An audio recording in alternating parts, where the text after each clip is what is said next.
잊을 수 없는 인상을 받으면서 조국 땅 여러 곳을 돌아본 우리는 개성으로 기행의 길을 이어갔습니다. 미리 생각은 했어도 개성 땅은 상당히 달라졌습니다.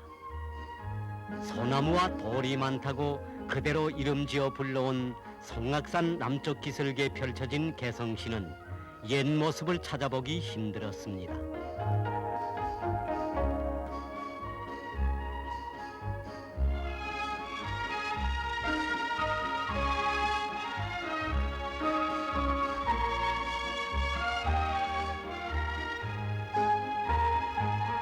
개성 땅의 변모된 모습은 어디서나 볼 수 있었습니다. 그 전날에는 초가집들만 옹기종기 들어앉았던 개풍군과 장풍군, 판문군 소재지들은 물론이거니와 니들도 몰라보게 변했습니다.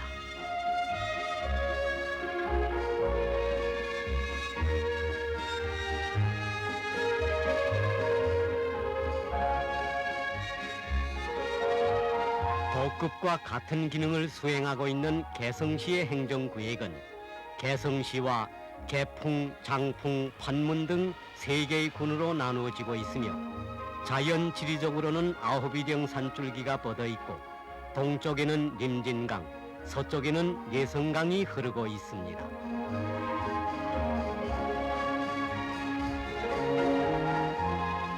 보고 싶은 데가 여러 곳이고 듣고 싶은 이야기들이 많은 개성에서 우리가 먼저 찾아간 곳은 개풍군에 있는 풍덕벌이였습니다.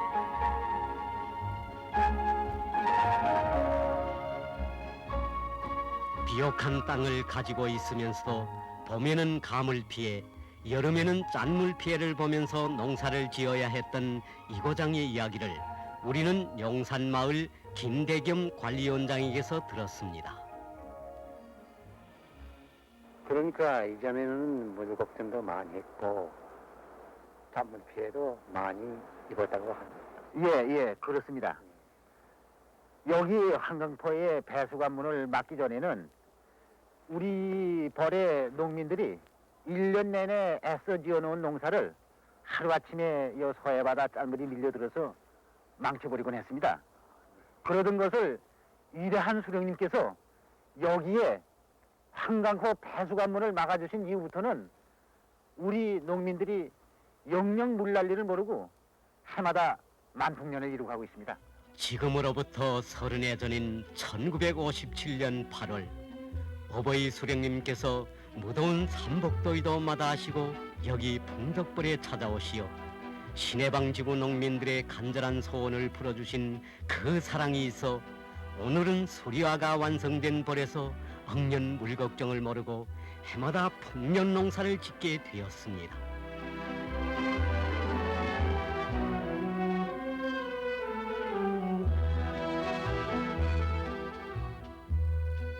찾아가는 장풍군 농촌마을마다에서 보게 되는 강내의 밭의 풍년작황도 우리의 눈을 끌었지만 오래전부터 유명하다는 개성지방의 복숭아는 가수원마다 탐스럽게 열렸습니다.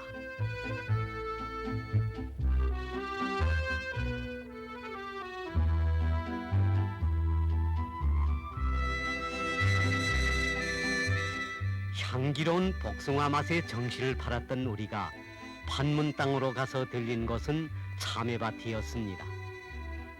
꿀맛이 난다는 노란 참외와 시원한 수박을 비롯한 남새 농사를 잘 짓는 개성 땅의 전변은 새로 생겨난 저수지들의 덕이었습니다. 개성시에 있는 송도 저수지와 개풍군의 옥년 저수지, 판문군의 독수 저수지를 비롯한 크고 작은 수십 개의 저수지들은 논밭에 생명수를 주는 관계용수로만이 아니라 신선한 물고기를 많이 길러내는 양어장으로도 이용되고 있습니다.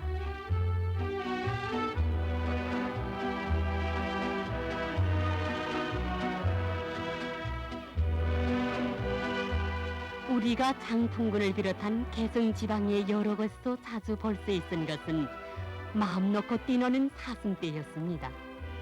아마도 인삼 꽃향기 풍겨오는 개성 땅에 정이 든 것 같습니다.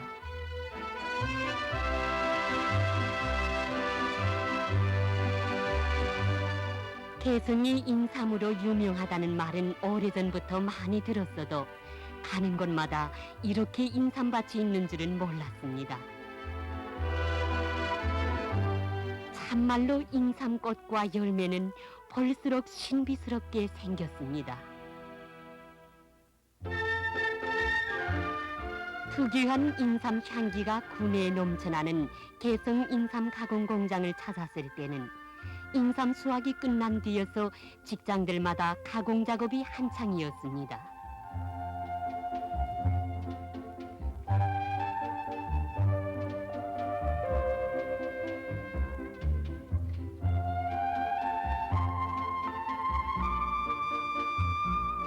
이 공장 기술 일꾼들은 인삼에 들어있는 약 효능이 손상되지 않도록 가공해서 오랫동안 보관하기 위한 실험과 연구를 꾸준히 진행하고 있었습니다.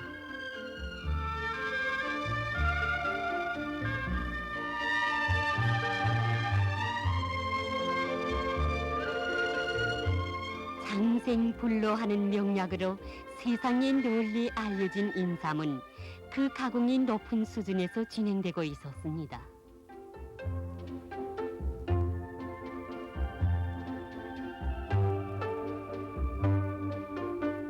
따뜻한 개성 지방의 비옥한 토양에서 다른 데 없는 희귀한 영양물질만 흡수하면서 자라서인지 실하고 색깔 좋은 고려 홍삼은 보기만 해도 그 약효가 당장 날 것만 같았습니다.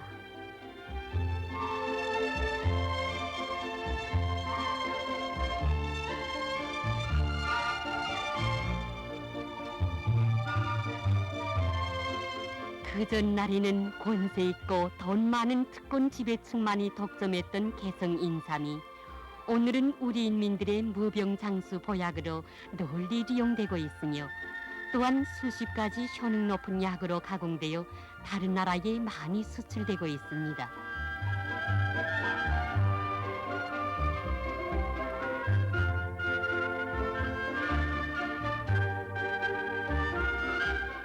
인삼은 보약으로만이 아니라 고급 기호 식료품으로도 가공되어 사람들의 인기를 끌고 있습니다.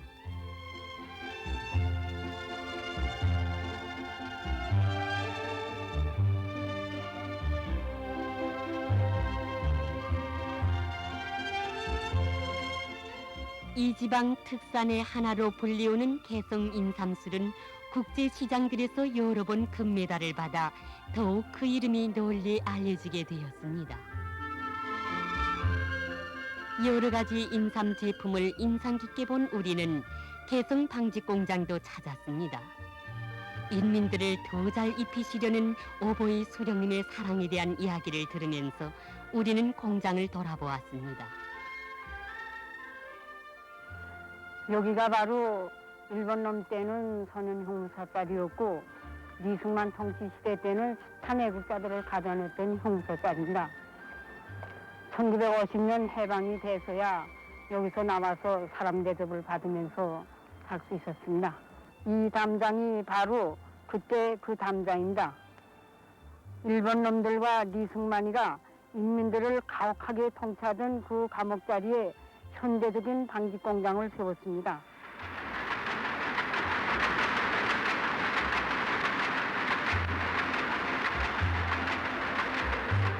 이 공장은 현대적인 설비들을 충분히 갖추고 문양고운 여러 가지 천을 해마다 수만 배터씩 생산하고 있습니다. 개성 방직 공장에서 생산되는 격자 무늬천은 다른 나라 사람들로부터도 좋은 평을 받고 있습니다.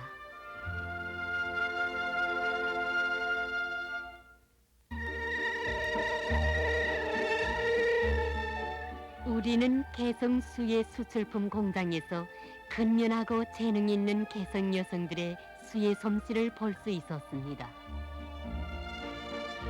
예로부터 12세 모시천을 곱게 짜서 산뜻한 조선옷을 지어 입어 세상의 이름을 날리던 개성 여인들의 섬세한 바느질 솜씨가 오늘은 각종 수예품들에도 담겨져 있습니다.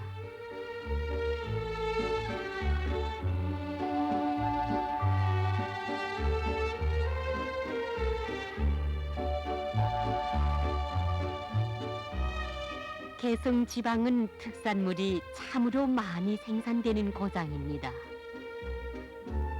왕골로 씨실과 날씨를 곱게 꼬아서 만들어내는 소물 공예품들은 보는 사람들의 마음을 끌었습니다.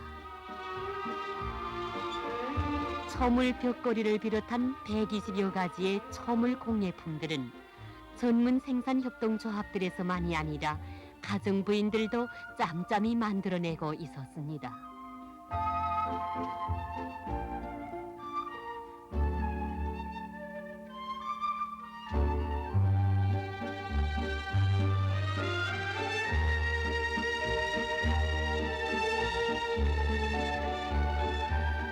오랜 고려 청자기의 전통을 살리면서 현대적 미감에 맞게 그 형태와 질을 부단히 개선하고 있는 도자기 제품들은 섬세하면서도 부드럽고 우아한 맛으로 해서 누구나 욕심을 내게 되는 개성의 특산품입니다.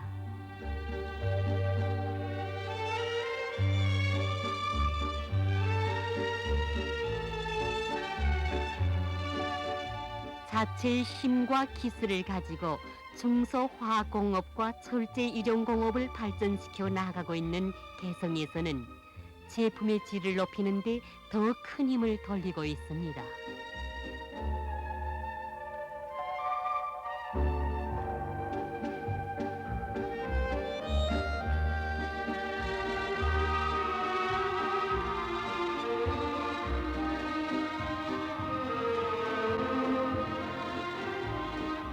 오늘의 개성 땅 이모저모를 주의 깊이 돌아본 우리는 고려의 수도였던 개성의 역사를 더 알고 싶어 역사박물관을 찾았습니다.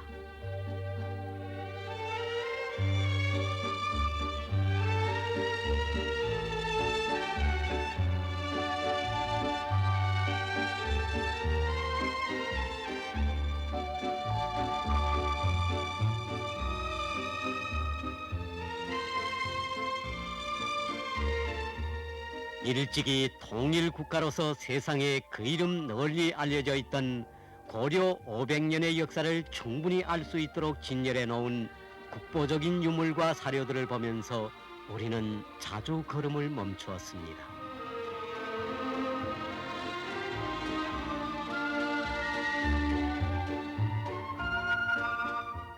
고려 봉건 왕조의 궁성으로 되어 있던 이 만월대는 1361년에 외적의 침입으로 불타버리고 송악산 기슭에 그 자리만 남아 있습니다.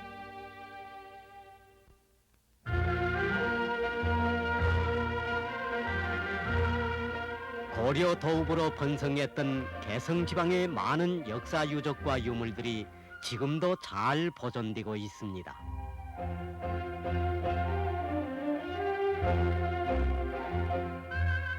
개성시 선죽동에서 동북쪽으로 1km 정도 가면 처음에는 대명궁으로 부르다가 1310년대에 성균관으로 불렀다는 옛 건물이 있습니다. 개성 성균관은 고려 시기의 국가교육기관의 옛 모습을 그대로 보존하고 있으며 수백 년 자란 은행나무와 느티나무들은 이 건물의 오랜 역사를 말없이 전해주고 있습니다.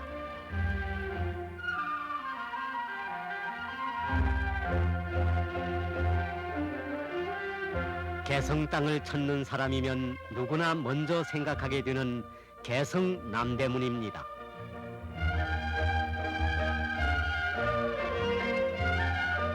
남대문에는 선조들의 뛰어난 금속 주조술을 보여주는 연복사종이 있습니다. 흘러온 역사를 조용히 더듬어보는 우리의 귓전에는 선조들이 울리던 그날의 종소리가 들려오는 듯 했습니다.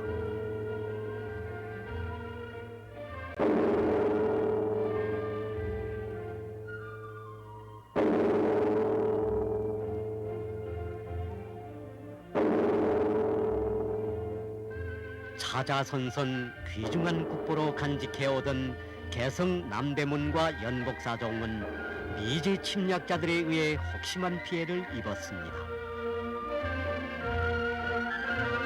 1950년 12월 미국 놈들의 야수적 폭격으로 남대문은 완전히 파괴되고 16톤에 달하는 연복사 정도 27개소의 상처를 입은 채 떨어졌던 것을 전후 1955년에 원상대로 복구했습니다.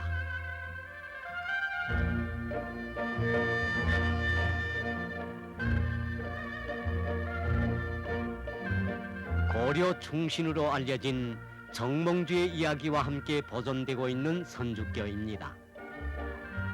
고려 시기 돌다리 특징을 찾아볼 수 있는 선주교에는 정몽주의 빗자욱이라고 전해지는 판돌이 있습니다.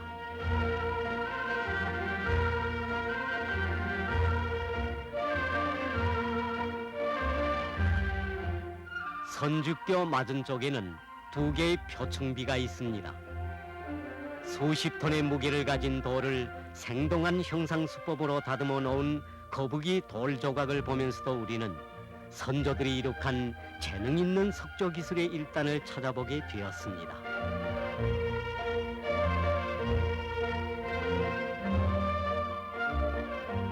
우리는 고려 31대 왕이었던 공민왕과 그의 아내의 무덤을 찾았습니다. 무려 7년 동안이나 건설했다는 이 무덤은 선조들의 뛰어난 재능과 기술의 일단을 볼 수 있어 이곳을 찾는 사람들은 흔히 석조각 박물관이라고도 부르고 있습니다. 우리는 이 무덤에서 파괴된 병풍돌을 볼 수 있었는데 이것이 바로 1900년대 초 일본 놈들이 이 무덤을 도굴해 가면서 폭파해버렸던 자리라는 것을 알게 되었습니다.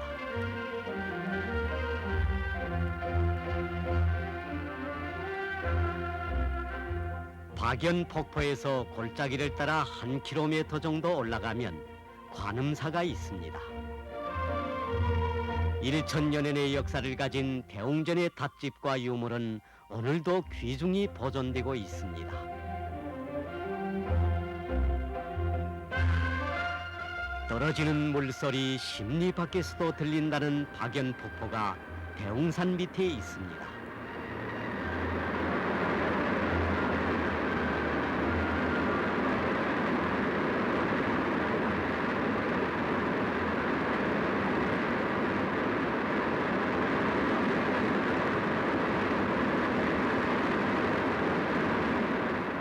옛날 그 은우가 3000층 높이에서 물이 떨어지니 하늘의 은하수 떨어지는가 의심하면서 비류직하 3000척 의시은하 락구천이라는 글발을 새겼다는 명바위.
박연 폭포 옆에 있는 봄사정으로 오르던 우리는 한 가정의 안내를 받게 되었습니다. 야, 이 천하의 명순지에서 만나니까 참 반갑습니다. 네, 반갑습니다. 몇 살 때 기부했습니까? 14살 때 왔습니다. 그럼 몇 년도가 됩니까? 63년도입니다. 63년 됩니까? 예. 가족들은 몇이나 됩니까? 이제 우리 부모님 계시고, 예, 이제 우리 처가 있고, 예. 이 가족들이 둘입니다. 지금 무슨 일을 맡아보십니까? 개성시민병원에서 의사를 하고 있습니다. 과장을 하시는 예. 거예요? 정말 이산수령님의 배려로 대학을 졸업하고, 제가 개성시민병원 내과 과장을 하는 그런 크나큰 영광을 지니고 있습니다. 우리 제 자식이 지금 둘이 있습니다. 큰 아이는 지금 외국어 학원에서 나서부터 먹여주고 입혀주고 배울 나이가 되면 대학까지 거저 공부시켜주고 무상으로 치료해주는 조국의 품이 있어 사람들은 저리도 즐거워하고 시름을 모르는 것 같았습니다.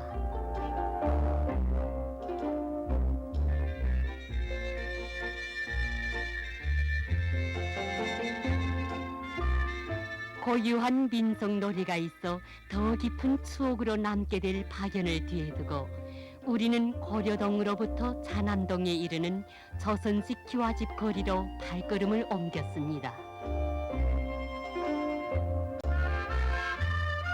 개성 사람들의 생활 풍습이 깃든 기와집들을 잘 보존하도록 국가에서 대책을 세우고 있다는 이야기를 들은 바 있어 짐작은 했지만 정작 대문 안으로 들어서니 개성 사람들의 고유한 생활의 향취가 풍겨왔습니다.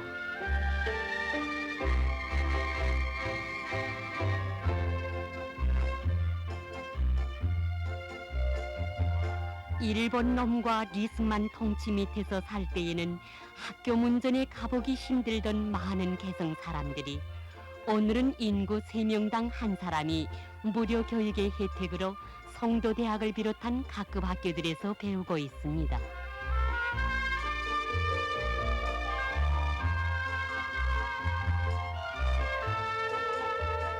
송악산 기술계는 개성 학생소년궁전이 자리 잡고 있습니다.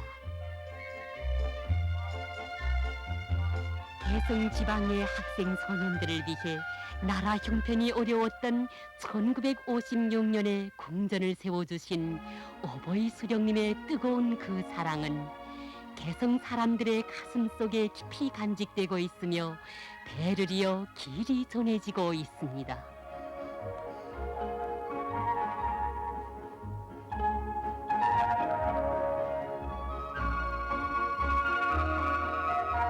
이곳에서 학생 소년들은 희망과 소질에 따라 마음껏 배우며 자라나고 있습니다.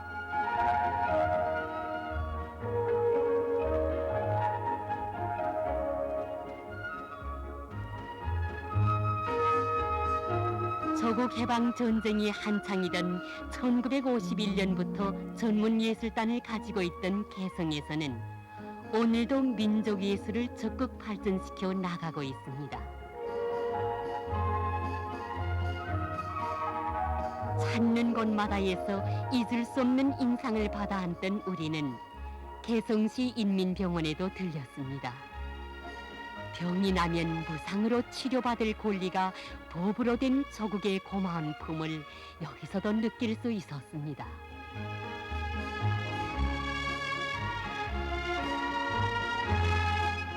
개성 사람들의 즐거운 생활의 한순간이 펼쳐지곤 하는 통일관입니다.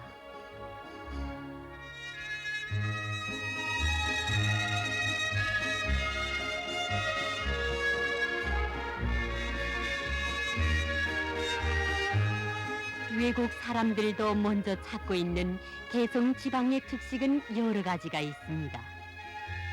보약이 되면서도 한 끼 식사를 대신한다는 인삼 통닭곰도 개성 특식이지만 다시 찾아낸 개성 추어탕이며 구미를 돋구는 신설로, 약밥, 우메기, 경단을 비롯한 고유한 조선 민족 음식은 세상에 내놓고 자랑할 만도 했습니다.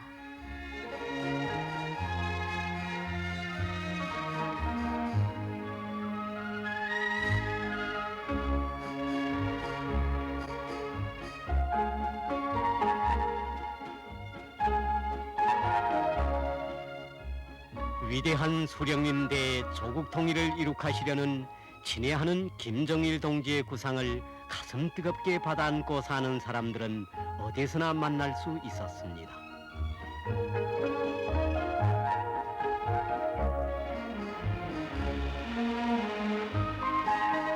남편 없이 꽃 같은 청춘 시절을 홀로 보내면서 환갑을 넘긴 저 할머니는 오늘도 님진강 건너편에서 산다는 가족들을 기다리며 일손을 놓지 않고 있습니다. 날이 갈수록 좋은 옷감이 자주 생기고 해마다 풍년나달이 쌀독에 넘쳐나지만 갈라져 사는 부모 처자들과 햇살밥 한 그릇 나누지 못하는 개성 사람들의 마음을 전해주려는 듯 날새들만 군사분계선을 자유로이 넘나들고 있습니다.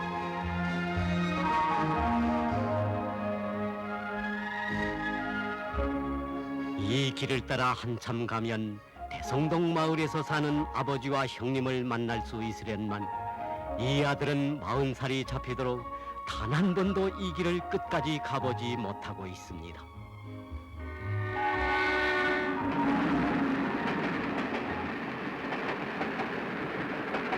이 철길을 따라 몇 시간이면 서울과 평양으로 가고 오면서 헤어졌던 혈육들이 만날 수 있으련만 남으로 달리던 열차들은 개성 땅에 오면 부득불 멎어야 하니 이것이 과연 누구 때문입니까?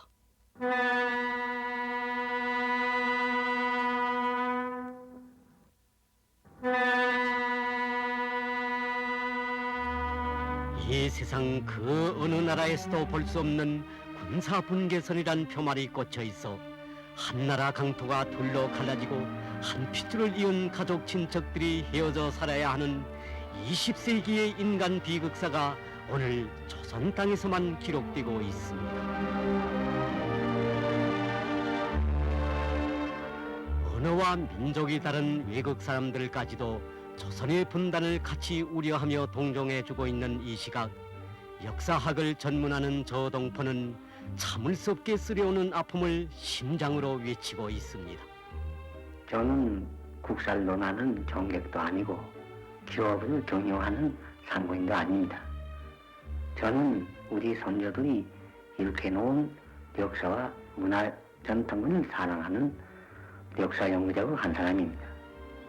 유구한 조선 역사를 생각해보는 나의 눈앞에는 지금 분단된 땅이 펼쳐져 있습니다. 예로부터 한 지맥으로 있다 있는 교국 땅이 둘로 갈라져 있고 부모 친척들이 헤어져 살고 있으니 이 참담한 현실을 놓고 어떻게 말해야 합니까? 여기서는 소리만 쳐도 대답할 수 있고 팔만 벌려도 서로 손을 잡을 수 있는 지적이 아닙니까?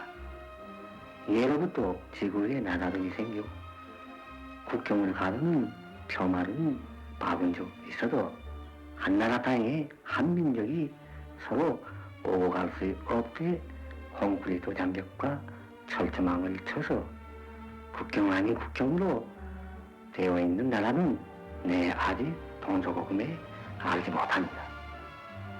무엇 때문에, 그 누구 때문에 조국 땅이 둘로 갈라져야 합니까? 민족의 양심을 가지고 있는 사람이라면 대답해보시오. 세계의 양심이요, 대답해보시라. 이것은 조선의 평범한 역사학자 한 사람만이 호소가 아닐진데 민족의 넋이 살아있다면 그 누구도 통일성업에 절대로 외면할 수 없을 것입니다. 반만년의 유구한 역사를 자랑하며 살아온 우리는 예로부터 한 핏줄을 이은 단일 민족인데 어이하여 참기 힘든 민족 분단의 비극을 21세기가 다 되어오는 오늘까지 겪어야 합니까? 결코 조선은 갈라져서는 안 되며 민족의 분단은 끝장나야 합니다. 우리는 개성에서 기행의 길을 멈추게 됩니다. 허나 우리의 기행은 끝나지 않았으며 통일된 남녘 땅으로 찾아갈 그날은 반드시 오고야 말 것입니다.